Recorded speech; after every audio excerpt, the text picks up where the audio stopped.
नमस्कार प्रिय दर्शकों, आप सभी का स्वागत है आज के इस एपिसोड में। आज की एक कहानी बड़ी ही ज्ञानवर्धक होने वाली है। आज के इस ज्ञानवर्धक कहानी को आप लोगों को पूरा सुनना है और अपनी औलाद को आप लोगों को इस कहानी में बताई गई जो बातें हैं वो अवश्य सिखानी चाहिए।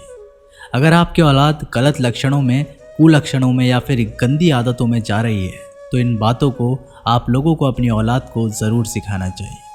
प्रिय दर्शकों, आज की ज्ञानवर्धक कहानी एक गिद्ध पक्षी की जिसने बहुत खूब इस कहानी को मुख दिया है।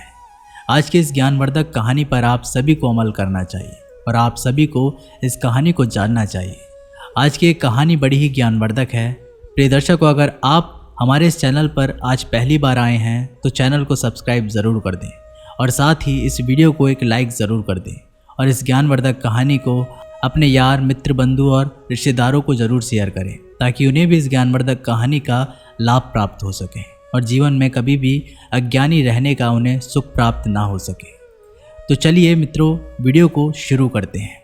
दोस्तों, एक बार की बात है, एक घने जंगल में एक बहुत ही बड़ा बरगद का पेड़ हुआ करता था और वह बरगद का पेड़ इतना विशाल था कि जंगल के सारे पंछी, सारे जीव जंतु और उड़ने वाले पंछी उसी पेड़ में आकर विश्राम करते थे। कुछ दिनों बाद पूरे जंगल में पानी सूखने लगा और जैसे जैसे पानी सूखने लगा उसी प्रकार उस जंगल में मौजूद जो पेड़ पौधे थे वो धीरे धीरे नष्ट होने लगे और उसके बाद में वो जो सबसे बड़ा पेड़ था बरगद का, वह भी धीरे धीरे सूखने लगा और उसकी पूरी पत्ती सूखने लगी। और जैसे ही वह पेड़ सूखा उसमें जो जीव जंतु, जो चिड़िया वगैरह रहती थी, वह सभी उड़कर दूसरी जगह चले जाती हैं, परंतु जो उसमें गिद्ध का वास होता है वो वहाँ से बिल्कुल नहीं जाता है। प्रिय दर्शकों, कुछ ही दिनों बाद वह बरगद का पेड़ सूख सूख कर गिरने लगता है। उसको पूरी तरह से एक दीमक खा जाती है, परंतु वह गिद्ध उस पेड़ को छोड़कर कहीं नहीं जाता है, दूसरी जगह अपना स्थान नहीं बनाता है। उसके बाद में प्रिय दर्शकों, जो उस गिद्ध पक्षी के साथ चिड़िया और जीव जंतु रहा करते थे, वो एक दिन उस गिद्ध पक्षी के पास जाते हैं और आकर कहते हैं कि हे गिद्ध बाबा, आप इस पेड़ को छोड़ दीजिए क्योंकि ये पेड़ पूरी तरह से सूख चुका है, पूरी तरह से ये पेड़ अपने अंदर से नष्ट हो चुका है। अगर आप इसमें स्थायी वास बनाओगे तो कुछ ही दिनों में ये पेड़ गिर जाएगा और इसके साथ ही आपकी मृत्यु हो जाएगी और आपके साथ बहुत बुरा हो सकता है। इतने में ही वह गिद्ध पक्षी कहता है कि नहीं, चाहे मेरी सांस क्यों ना चली जाए, परंतु इस पेड़ का मैं बिल्कुल भी साथ नहीं छोड़ूंगा। इस पेड़ पर मेरा जन्म हुआ है और इस पेड़ पर ही मेरा मरण होगा, चाहे कभी भी हो जाए, परंतु मैं इस पेड़ को नहीं छोड़ूंगा।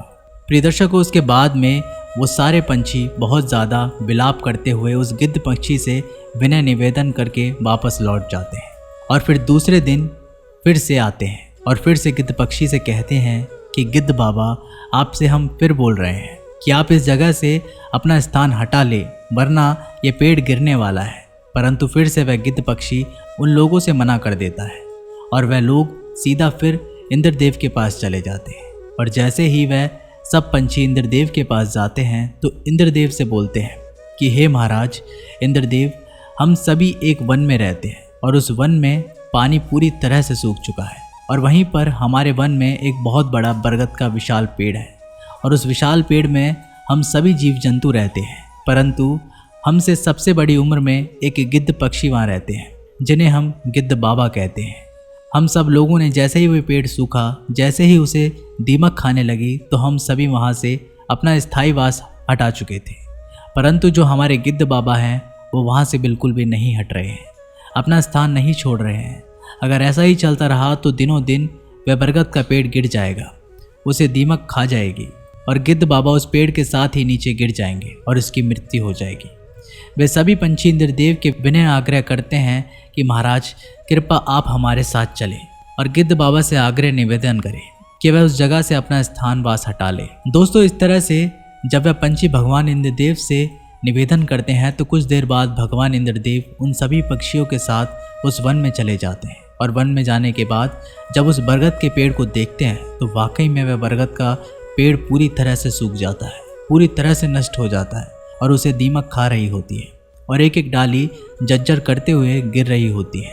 तभी भगवान इंद्रदेव देखते हैं कि वह गिद्ध पंछी वहीं पर बैठा हुआ होता है और बहुत बूढ़ा होता है फिर भगवान इंद्रदेव उस गिद्ध पक्षी से बोलते हैं कि गिद्ध, तुम्हारी ये दशा हो रही है, तुम्हें थोड़ा सा भी अंदाज़ा है कि जिस पेड़ पे तुम स्थायी वास बना रखे हो, ये पेड़ पूरी तरह से सूख चुका है, पूरी तरह से ख़त्म हो चुका है, पूरी तरह से नष्ट हो चुका है। तुम इस पेड़ से अपना स्थायी वास हटा लो, वरना कोई भी किसी भी तरह का अनर्थ हो सकता है। गिद्ध पक्षी बोलता है कि महाराज, अगर आपका हो गया हो तो मैं बोलूं। फिर कुछ समय बाद गिद्ध पक्षी बड़े ही मीठे शब्दों में और बड़े ही भक्ति भाव से भगवान इंद्रदेव से कहता है कि महाराज, मैं आपसे कुछ सवाल पूछूंगा और कुछ बातें आपको बताऊंगा। अगर मैं गलत हूं तो आप मुझे यहाँ से हटाने का आदेश दे सकते हैं।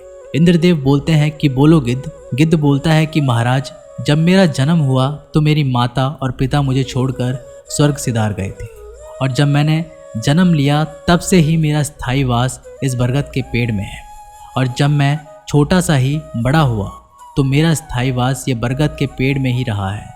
मैं खेला भी इस पेड़ में ही हूँ और बड़ा भी इस पेड़ में ही हुआ हूँ, यानी कि मेरा पूरा जो जीवन था इस पेड़ में ही गुजरा है। आज इस पेड़ के ऊपर मुसीबत आ जाने से भला मैं इसका साथ कैसे छोड़ दूँ महाराज? अगर ये पेड़ मेरा जीवन बचा सकता है तो आखिर मैं इसका जीवन बिगड़ने कैसे दे सकता हूँ? उसके बाद में भगवान इंद्रदेव गिद्ध की ये बातें सुनकर बहुत ज़्यादा प्रसन्न हो जाते हैं और भगवान इंद्रदेव गिद्ध से बोलते हैं कि गिद्ध पक्षी, मैं आपकी इन बातों से पूरी तरह सहमत हूँ और प्रसन्न भी हूँ, तो मैं आज आपको एक ऐसा वरदान दूंगा जो आप चाहते हो। भगवान इंद्रदेव उस गिद्ध पक्षी से बोलता है कि गिद्ध, तुम मुझसे कोई भी एक वरदान मांग लो। तो गिद्ध पक्षी बोलता है कि महाराज, अगर आपको कोई वरदान देना ही है तो आप मुझे नहीं बल्कि इस पेड़ को दो। अगर इसका भला तो मेरा भला। इसके बाद में भगवान इंद्रदेव अपने दिव्य शक्ति से उस बरगद के पेड़ को पूरी तरह से हरा भरा कर देते। पूरी तरह से जंगल में हरियाली हो जाती है, और जैसे ही पूरी तरह से जंगल में हरियाली होती है, सभी जीव जंतु वापस आकर उस बरगद के पेड़ में रहने लगते हैं। तो प्रिय दर्शकों, अगर मांगनी ही है तो दूसरों के लिए मांगो, दूसरों का भला तो समझो अपना भला। प्रिय दर्शकों, उम्मीद करते हैं कि आप सभी को इन ज्ञानवर्धक कहानी से बहुत कुछ सीखने को मिला होगा। तो उम्मीद करते हैं कि आप सभी इस चैनल को सब्सक्राइब ज़रूर करेंगे, साथ ही वीडियो को लाइक भी करेंगे और अपने मित्र बंधुओं तक इस ज्ञानवर्धक कहानी को शेयर भी ज़रूर करेंगे, ताकि उन्हें भी इस ज्ञानवर्धक कहानी का लाभ प्राप्त हो सके। प्रिय दर्शकों, मिलते हैं अगली वीडियो में। तब तक के लिए नमस्कार, धन्यवाद।